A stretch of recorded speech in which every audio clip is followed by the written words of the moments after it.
Hi guys, my name is TJ and welcome to TJ Smiles. Today I have a book review for y'all on Mosquitoland by David Arnold. There's a bit of a story behind why I picked up this book, so let's start with that.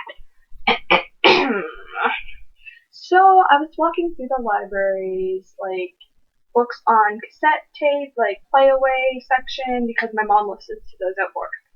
And I was like, okay, let's pick up a good book for my mom. Well, the library don't have a very big selection of books on tape. So I came across Mosquitoland. I'm like, wait a second, I've heard about that on too. That was talked about a lot a while back. I wonder what that's about. I don't remember the synopsis, but I'm going to pick it up for my mom to listen to at work. So I did, and she listened to it and she loved it. And then she gave it to the lady that sat next to her. She listened to it. She loved it. Like all the ladies at my mom's work loved it. And the woman was like, oh my gosh, you have to read this book. I can't believe you haven't read it. Why did you pick it up for me? I read it. So I went to the library about a week later and picked it up. And then here I am. I had to yawn. Excuse me. Such manners I possess. Anyways, I went into this book with super high hopes because of everything my mom and her friends said about it, and I was honestly disappointed. I did not enjoy this book. I read through it hoping it would get better, but I honestly found it stupid and kind of hard to follow. Now, the reason why it was hard to follow for me is when 1 minute she's talking to herself, 1 minute she's in a memory, 1 minute she's writing to someone, 1 minute she's talking to someone else. So it was just really hard to follow, and I think because my mom and her friends had listened to it on audio, it made it easier to follow, and that may be why they enjoyed it much more than I did. That could be part of the reason. But overall, I just wasn't a fan of the storyline. I found it a bit ridiculous at points, and I honestly didn't like Mim as a character. So following the story, this book is about a girl named Mim, and she has some different mental issues. Using context clues and what I know and personal experience, I believe, and my mom also said this, we believe that Mim has schizophrenia. It was never came right out and said in the book that Mim has schizophrenia, but the word schizophrenic was mentioned once in this book, so that just confirmed my suspicions a little more. Throughout this book, she's struggling with taking her medicine. She don't necessarily believe she needs to take her medicine. Her mom isn't a fan of her being on medicine, but her dad keeps enforcing the fact that it's super important for her to continue her medication. And if any of you have experience with schizophrenia, yes, it is most definitely important to continue continue taking your medicine. So that just made me wonder, like other things like ADHD, it's not that big of a deal, but it's a huge deal when it comes to this, and it was a huge deal to her dad. So it just kind of made me wonder, does she or does she not? But Mim was just basically moved from Ohio down to, I forget what state she moved to, but she moved from Ohio down south with her dad, and her dad ended up remarrying. And she does not like this lady. She does not like the town. It's full of mosquitoes, hence the title Mosquitoland. She just doesn't like it. And her mom is in Ohio because she is sick. And eventually Mim stops hearing from her mother, and she believes it's because her stepmom is trying to take away her relationship with her mom. So one day she just gets really upset, and she gets on a Greyhound bus with her stepmom's cash. Her stepmom has a jar hundreds of dollars in her bedroom. I don't know who keeps over $100. There's $600 in their can. Who keeps that in their bedroom? I don't know, but her stepmom did. She took that can, got in the Greyhound bus, and started her journey to Ohio. Along the way, she gets into shenanigans. Eventually, she ends up stepping off the bus and not returning to the bus.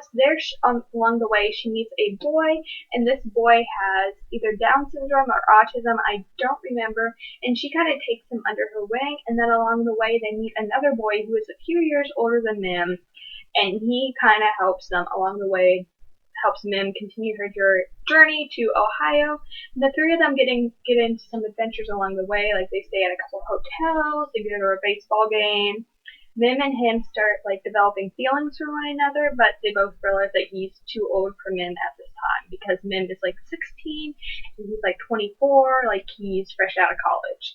So right now, Mim's obviously not legally allowed to date him, let alone would he want to start a relationship with someone this young at this time. But they both said in a few years it'd be totally acceptable, and he does feel the same way about her as she does about him.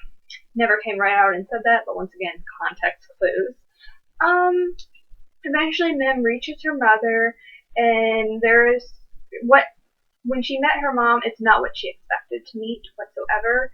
Her mom ended up being in a special doctor's unit. I'm not going to tell you exactly where she was because that's kind of part of the story of the ending. I don't want to ruin it for you.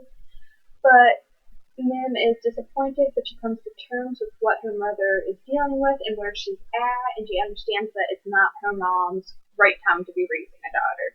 So she ends up going back home with her dad and her stepmom, and she loses contact with her two buddies she made along the way, but they all agreed to meet up at a baseball game, the opening game the next year.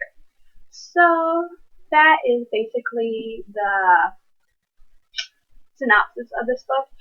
Along the journey, Mim gets sexually assaulted by a man on the Greyhound bus, and she doesn't do anything about it, and like she doesn't say anything, she doesn't tell anyone, she doesn't like kick him or like bite him or like push him away.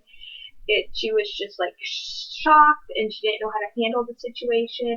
And I'm sorry, you're 16 years old, Mim. You know you need to tell someone something about this. So it's just like that was a frustrating part for me. Like, why would you not tell someone? I don't know. I've never been through that, so maybe that's just me speaking. Never been through something like that.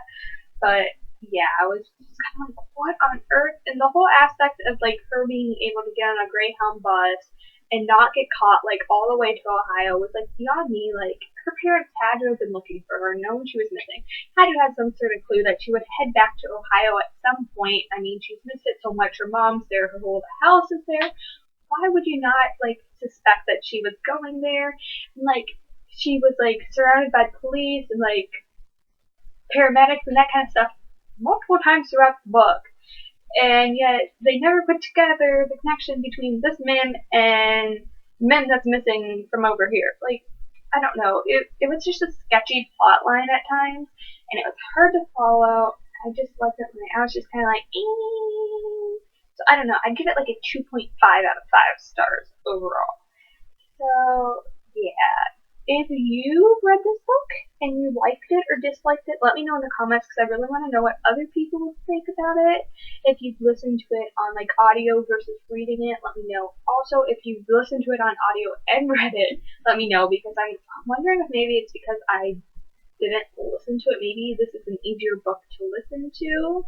And I'm thinking maybe this would be a book that would be well adapted into a movie, and it would be easier to follow the storyline then as well, if you physically see it. But it was just really hard to follow Mim and how she narrated this story. So, yeah. Thank you guys for watching. Oh, I'm yawning again. Thank you guys for watching, and I'll see you in my next video. Bye!